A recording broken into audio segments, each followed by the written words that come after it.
Ranperda tentang keolahragaan di Bali memberikan kepastian dalam pembinaan atlet, pengembangan sarana dan prasarana serta pendanaannya. Selain itu, Ranperda diharapkan memperhatikan masa depan atlet yang berprestasi.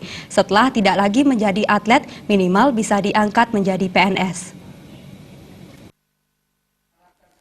Ranperda tentang keolahragaan saat ini masih disempurnakan oleh DPRD Bali sebelum ditetapkan menjadi perda. Beberapa waktu lalu, rapat dengar pendapat konsultasi pansus Ranperda DPRD Bali telah digelar dengan pengurus KONI Bali, pengurus cabur, dan mantan atlet. Hal ini sangat diapresiasi semua pihak. Menurut pelaku olahraga yang juga Sekum Kodrat Bali, Anagung Tricandra Arga, poin-poin isi Ranperda keolahragaan pembinaan atlet diantaranya adalah peningkatan kualitas dan kuantitas sarana prasarana, pengembangan olahraga prestasi dan rekreasi, serta pendanaan. Hal terpenting dalam Ranperda ini adalah perhatian pemerintah terhadap para mantan atlet yang telah berkontribusi berprestasi dan mengharumkan nama daerah baik di kancah nasional maupun internasional.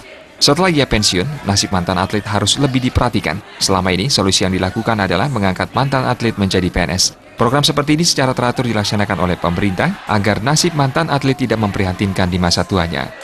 Bagaimana mengakomodir prestasi atlet yang mewakili daerah bisa atensi, bisa terakomodir dengan pengangkatan dari PNS itu sendiri. Karena program ini, PNS yang terakhir kami ikuti, yang terakhir terjadi tahun 2010. Bagaimana program ini berkesinambungan, berlanjut sehingga atlet-atlet yang berprestasi bisa diakomodir di PNS. Kenapa kami bilang begitu? Karena kami di lapangan mencari atlet, pasti satunya kendalanya pasti karena pekerjaan. Karena atlet harus memutuskan apakah dia berhenti bekerja atau bisa dapat rekomendasi dari tempat kerjanya. Ini suatu kendala di masyarakat. Kami berharap dengan Ranperda ini bisa dimasukkan bagaimana memberikan satu prestasi, bagaimana memberikan satu perhatian kepada atlet yang berprestasi untuk bisa diakomodir di tentang ketenaga kerjaan.